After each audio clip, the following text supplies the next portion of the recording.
Today I'm in the beautiful village of Mont-Tremblant, Quebec to take a look at the 2025 Ford Maverick. Now, Victor featured this vehicle last year, and this is now a facelift. Available with the Hybrid and EcoBoost engine, the Hybrid though gets a big upgrade. That's all-wheel drive, something that was missing from the previous version. Now this is a first drive, so not only am I going to talk a little bit about how this vehicle is, take it on the road and whatnot, but we're also going to be doing some fun stuff like off-roading with the Tremor version, as well as autocrossing with the Lobo. But what's important about this vehicle that we're going to take on a quick drive right now, this Lariat has the hybrid engine with all-wheel drive. We also get the moonroof as well as the 4,000 pound tow rating, which is an important factor for this vehicle. Ford wanted to make sure that you still got the tow rating with this vehicle, even if you go with the hybrid and all-wheel drive. So it's a very capable small pickup. Now we're gonna go over some of the other details. I wanna take it on the road. You might be able to see I'm kind of in the swamp here and getting attacked by bugs. So let's go for a drive and I'll tell you more about the Ford Maverick. All right, let's talk a little bit about the ride of this Ford Maverick. We're again in the Lariat. This comes with 19-inch rims. Oh my God. We're going through some potholes. We're going through rough terrain. This is pretty typical for driving in Quebec. Oh yeah, it gives us a good idea of how it is. Honestly though, if you go with like the XLT, you're gonna get 17-inch rims. It's a little bit more manageable. Oh my God. This is like a normal residential street here in Quebec. But we made it. We got to the other side. Look at that. Survived. Although when you're on flat road, like this tarmac, it's super smooth. And in fact, it was actually quite enjoyable driving it up here. So we started off our voyage from the Pier Elliott Trudeau in Montreal. And we drove up here to Mont-Tremblant. It's not that far of a drive, like an hour and a half. Depending on how heavy your foot is, you can get here quicker. But the idea is we wanted to see how the vehicle was kind of on the road. We picked, at least I picked, taking the hybrid because for me, the hybrid made the most sense. However, the downside with it, at least up until this model year, was you had to go front wheel drive. So if you lived somewhere like we do here in Quebec, where the roads are pretty rough and you get bad winters, you want to have all-wheel drive. Do you want to sacrifice the fuel efficiency though? No, you don't have to anymore. Now, Ford says by going with the all-wheel drive system now, you're not sacrificing fuel efficiency. Apparently, you're only going to get 0.1 liter per 100 kilometer worse fuel economy in the city. And then when it comes to highway driving, it's 0.2 liters per 100 kilometers worse than the front-wheel drive version. That's extremely good. I mean, if you're looking for a small, affordable enough vehicle, I mean, this is 51 grand. I don't think it's necessarily affordable, but that's a conversation for another day. It is affordable when you compare it to the only other vehicle in the segment. The fact that you get the hybrid with the all-wheel drive now, I think is a huge plus. And yeah, I have to imagine that most of the people that are going to be buying the Maverick, they want a small crossover, but they want the flexibility of having an open back end. Maybe you don't need the trunk space. Maybe you don't even need the second row of seats, but you can put your groceries in the back. And then if you have large items that you need to pick up, you know, you do a lot of thrifting, you go to garage sales, antique shopping, whatever it may be, you know, you get that added benefit of having the bed. And I think it's great. And I mean, you know, I drove up here in the Ford F-150 Lightning. I was supposed to have the Platinum, but I got switched into the Flash, and that has cloth seats. These are the Active X seats, not to be confused with Microsoft's Active X, the Flash replacement. No, these are a synthetic leather, and I have to say that the drive was very comfortable. In fact, I would go as far as to say that the drive was more comfortable in this than it was in the F-150, just because those seats were a little firm. These ones are a lot more forgiving. And I've really enjoyed the couple hours that I've been spending in this. It's been very, very comfortable. I'm quite impressed by it. Now, when Victor drove this about a year ago, he said that it was a great first pickup for people, and I still agree with that. This is a pretty affordable price point, especially if you're looking at, you know, whether it's a Ranger or an F-150, you know, those are pretty expensive now. And then even if you compare it to really the only true competitor, the Hyundai Santa Cruz, this is pretty well equipped. I mean, you have a little bit more configuration, which is something that you don't get on the Santa Cruz. This allows you to pick and choose some of the features and options that you want. And again, that hybrid option, I think, is really the killer feature that people are going to appreciate. Now, part of this video will also show off what else we're doing here. We're going to be doing, as I mentioned, the autocross as well as the off-roading. But the other thing, too, is we'll be driving back to Montreal with the opposite vehicle. So in this case, it'll be the regular gas version to see kind of how it compares. But our drive up here, I mean, we did a pretty phenomenal, like 6.8 liters per 100 kilometers. And even right now, I know it's not much, but I've just been driving around here in town, 5.5 liters per 100 kilometers. About 30% of that has been fully electric, or a little bit more than that, really. 2.2 kilometers gas, 1.6 kilometers electric.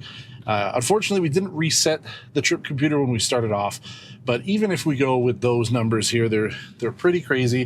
1,600 kilometers total driven, and 449 of that was fully electric. So pretty good numbers overall. If you're looking for that, that's the way to go, I think. And, you know, as I said from the beginning, that's how I always envisioned this. Now with all-wheel drive, you have the option, as well as the towing capabilities. I mean, the fact that you get the full 4,000 pound tow rating and about 1,500 pounds, I think, of hull rating on this. I mean, what more do you really need? I don't know. I don't think there's much. But anyway, let's cut it here. We'll continue on with some fun stuff that I'm sure most people won't be doing with their Mavericks, but we're going to do anyway. All right, we're here at day 2 of the Ford Maverick event. Behind me are a number of the new Lobo trims. These are the street trucks that are a little bit more geared towards racing. So we're going to be taking this around a little track that's been set up here, see how the vehicle performs with the torque vectoring with the rear wheel setup, as well as the tuned brakes, and the overall suspension has been tuned as well to make this more of a sport truck than anything else. So let's take it for a spin here. It's a little wet, so bear with me, but we're gonna have some fun on the track, and then we're gonna do some off-roading as well with the Tremor to show how capable that vehicle is against a vehicle that Victor drove about last year, but he didn't have a chance to do any off-roading on it, so we're gonna see how that vehicle performs in a true off-road environment. Let's hit it. Hello viewers, you joined me on our second day here checking out the Ford Maverick, and I apologize, I do look pretty silly, but that is due to safety regulations. I gotta wear this helmet, and I'm kind of big, and I'm a little too big really for the vehicle here a little bit with all that, but we're gonna be doing some autocross here. We have the Lobo, and the whole point of this truck, it's like a street truck, but it's also a performance truck, giving you a little bit better performance with the 2.0-liter EcoBoost engine, 2.0-liter engine. Now, I mean, I've been a little bit more comfortable in my life. I feel I'm pretty immobile here, but man, this thing is pretty fun. It's got upgraded brakes. These are using the, I believe it's the Focus ST brakes from the Euro spec Focus ST. We don't get those anymore here. So good brakes. It's got torque vectoring on the back. Oh yeah. That thing pretty good.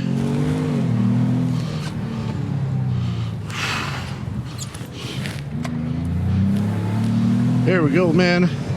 I mean, obviously it could be a lot more comfortable, but obviously I've got to be safe. I've got to wear this harness. I've got to wear the helmet. But for the most part though, it's handling it pretty well. Woo!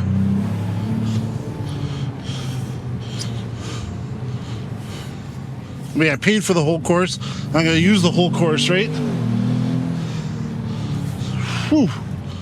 Nobody's hit any cones yet. I don't really want to be the first.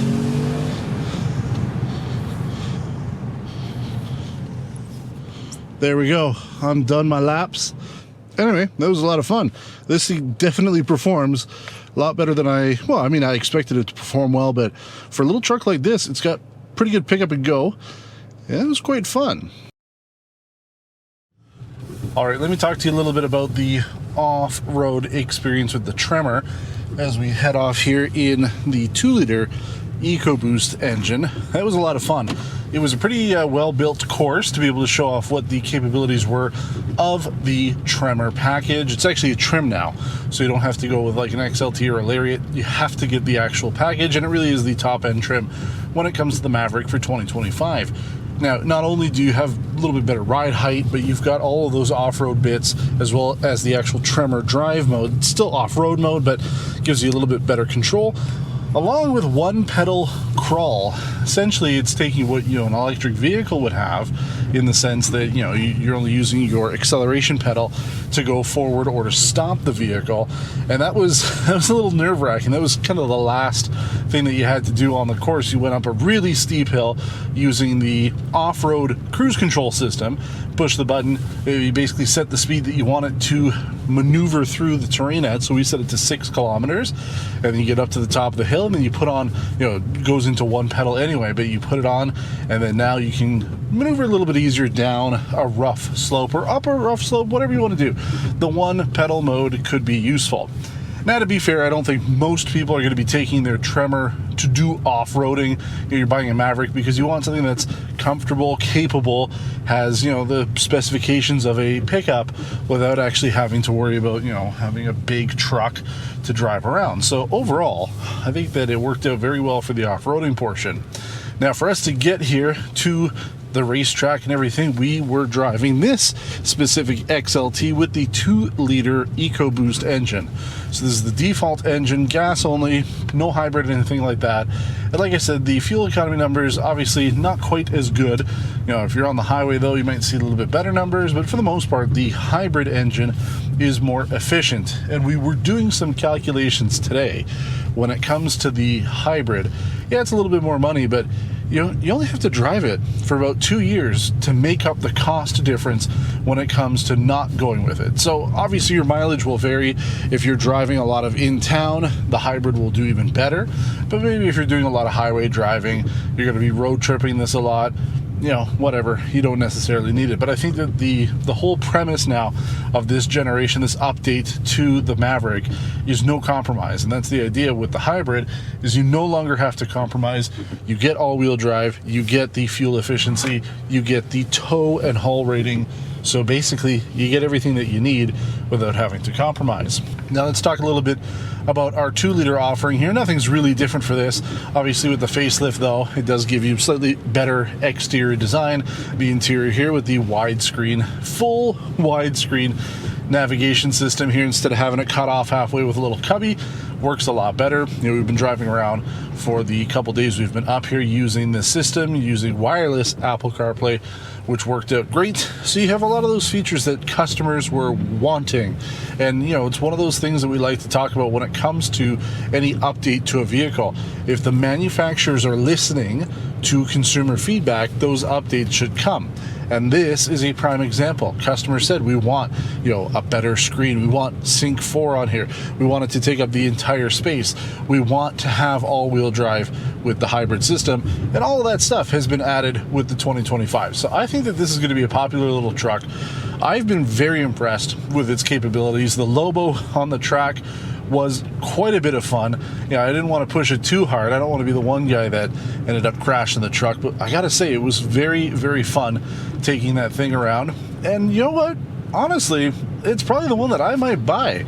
I've been looking at the different trims, and the Lobo just has this cool look to it. Even though I would prefer the hybrid option, the Lobo only comes with the 2-liter. It's more for kind of little performance stuff, and you can tune it up and do some stuff to it. It's really like a blank canvas almost, is the way that Ford is describing it. So if you want to be able to take that vehicle and modify it and make it cool, make it sporty, you've got the options to do so with the Lobo, depending on whether you go with the sort of the base Lobo now, the low Lobo, or you go with the higher up, fully loaded, fully spec'd version of it. At least there's a couple options. So I think it's really cool. I've enjoyed my time here. I've enjoyed driving this little truck, and I have to say it's surprised me quite a bit. I've been impressed by its capabilities over the couple days that we've been driving them. And it's so weird. I thought I had done one before, but I might have only looked at one many, many years ago when we were first featuring the different vehicles when I was out here in Quebec. So I'm actually surprised I never did a full vehicle review on this,